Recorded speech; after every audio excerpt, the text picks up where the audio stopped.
Hey there, comic book friends and fiends. It's Rob here in front of the Great Wall of Comics. It's Monday. We've got boxes, and it's time to get back into some mail call.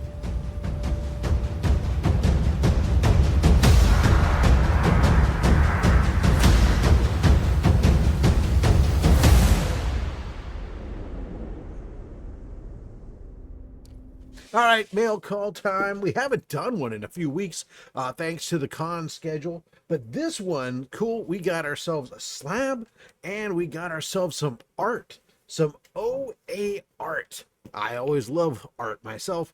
This first one, this comes from Peter Smith. So Peter Smith, I had commissioned him going into WonderCon.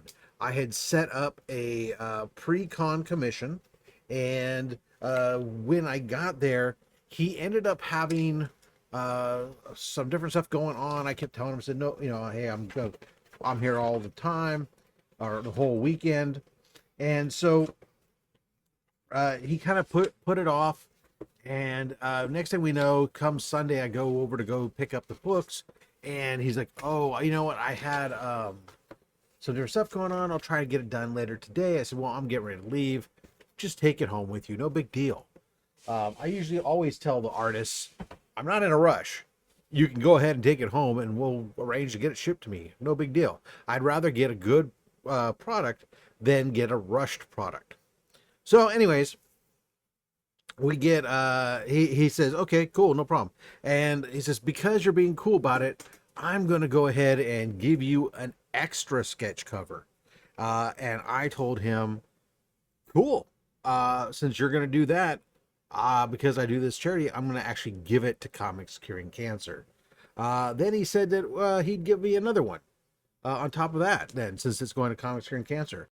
So he said 3 in total.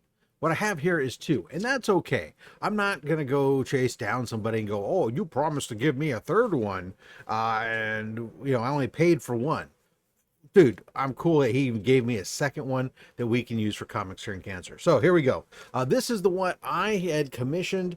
I had commissioned a Mad Hatter from in the style of the animated series. He does a lot of really great animated series inspired characters.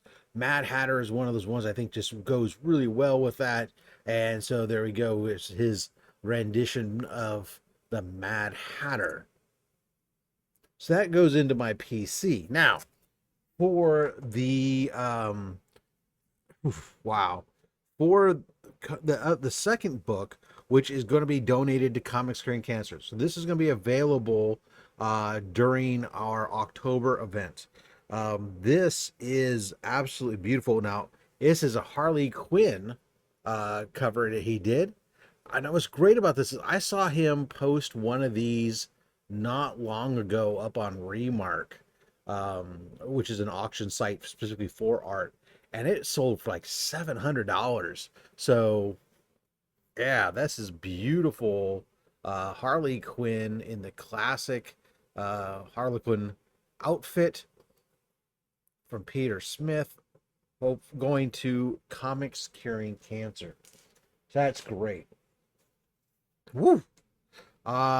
Next up here, I've got a book from Death Designs. Now, this is another gentleman I met at WonderCon.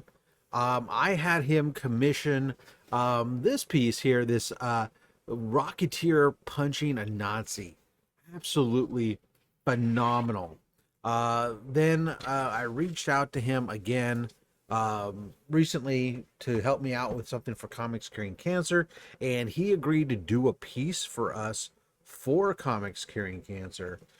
He decided he wanted to do a character. He is, "Hey, can I do the Shocker from Spider-Man?" I said, "Dude, knock yourself out. I don't see why not. Do what you want." And here it is. Boom.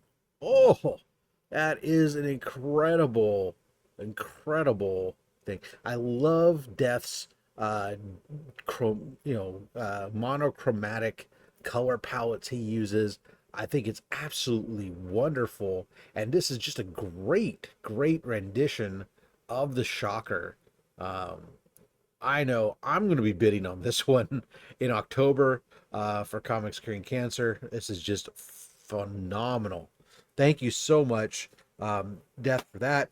Any artists that are interested in doing something for Comics Curing Cancer who might be watching this, by all means, feel free to reach out to me on Instagram at Robs.fatstax. Links down below, so we can get something from you.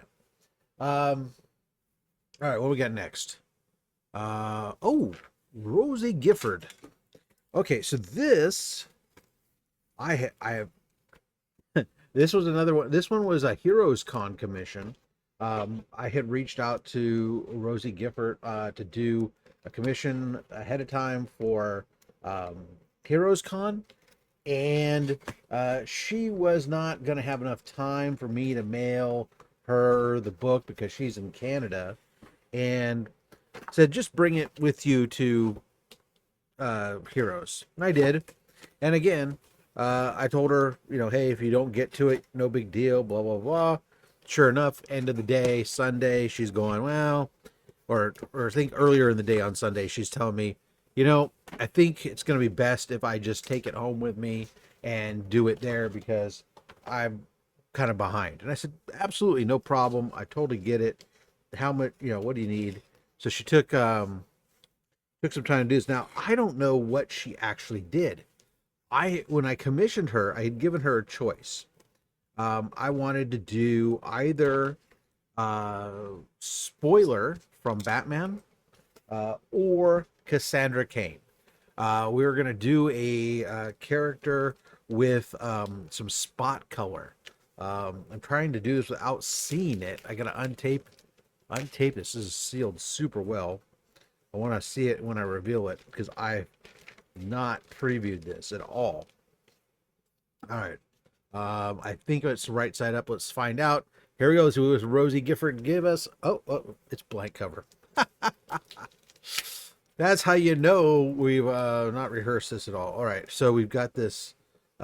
This is the protective cover that they put on the DC. Here we go. Bang. Ooh, okay. So we got Cassandra Cain, Batgirl, fabulous. I like it. Very cool. Ooh. All right, there we go. Rosie Gifford, Batgirl, Cassandra Cain. This is my favorite Batgirl by far. I like Barbara Gordon, but I like her like in her current role where she's the man in or the woman in the chair providing support to everybody. Um, I never thought she was like the greatest Batgirl. Whereas Cassandra Cain, I mean, she really is legitimately capable of standing toe to toe with Batman. Is a phenomenal Batgirl. So, yeah, I like the touches too. I think that she had. I'll have to go back and look. I think she added this yellow around the Batman and Robin. I don't remember that being there. Uh, Proper job. Excellent. All right. Thank you so much for that one. Let's go ahead and put this away now. And we'll come back. We got one more. All right. This is through Comic Art Connects. Now, Comic Art Connects is a rep firm that represents several different artists, and they have been absolutely phenomenal supporters of Comics Curing Cancer. Over the past 2 or 3 years, they have done a great job of providing some art for us, um, having our auction, some original pages and preliminary stuff and whatnot. So, get a little note on the top here is thank you for supporting our artists, comic art. Yeah. Okay. So, anyways, this I had to send this off to Italy. I love it. They wrote on it, "Family photos don't bend." Get past the old customs, the customs bit. All right. Oof. out of here. Oh man. Yeah, okay. So I do know now for a fact that this yellow done by Rosie Gifford was added on because here's another Batman and Robin cover. That this is interesting that I sent this one off. Initially, I sent the book off. I sent the Batman and Batgirl cover to be done, and it got lost in the mail. So I had to send a second blank, and I was all out of that one. So I ended up going to this Batman and Robin, which is what I had. But I wanted a Batgirl done in the style of the DC Bombshells. So here we go. This Batgirl. Oh, boom. Look at that.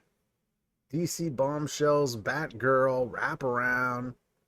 Excellent job. Phenomenal. I like it. Yeah. All right. Oof. We got ourselves a lot of art. A lot of art. Now, that's going to bring us to our final package. We got ourselves a slab. So let's get into her. All right, the slab is out. You know it's an older book because look at that. We got that ad for Orca, the movie. This is, oh, great. So this is the last of the Eternals books I needed to complete my run. So I would need an Eternals number 15. Bang, here it is. Eternals 15 in a 9.6. This finishes my Eternals run. All the books are 9.4, 9.6. Although now I need to upgrade my Eternals number 1 to a 9.8 just so I can move to the top 10 on the registry. And kick Dave still only 35 cents out of the top 10. Collecting goals. Anyways, Eternals number 15, 9.6. Now, the crazy part is this is one of those things where I've been tracking this book for a long time. I've actually been watching this exact book. I've had conversations with the guy who was selling this book. I was trying to talk him down to a price I wanted to be. I kind of walked away from our discussions for a while. Eventually, he lowered the price some on the main listing, but not enough to be where I really wanted it. So I continued to let it sit and fester. Finally got to the point where I was like, oh, dude, this is the book you need. This is the grade you need. There's not exactly a ton of 9.6 Eternals number 15s out there. You know, bite the bullet and spend the $10 because that's where it came down to. It was all of $10 more. Now, $10 wasn't a lot, but it came to me, it was the percentage wise because we're talking about a book that was only about, I think I paid $75 for it. And so 75 to 65 to be for where the market value was, it's a significant percentage in my mind. Even though it was only $10. But at the end of the day, I pulled the trigger. I got the book. Banger. Eternals number 15. Now, why? Just because Kirby goodness, why not? Not that I am specking on Eternals to make a comeback or anything else. Simply, I like the Kirby art on the covers. I wanted to complete the run. I did it in high grade because the market is low on it. That's why I chose to pull the trigger on them. And I'm happy. And at the end of the day, isn't that all that matters? Is that you're happy with your collection? You shouldn't listen to other people. Don't listen and buy things that other people tell you should buy. Collect what you want to collect. And don't listen to anyone, including me. I'm just a fat man with a fat stack of comics and a fat opinion. Thanks for watching.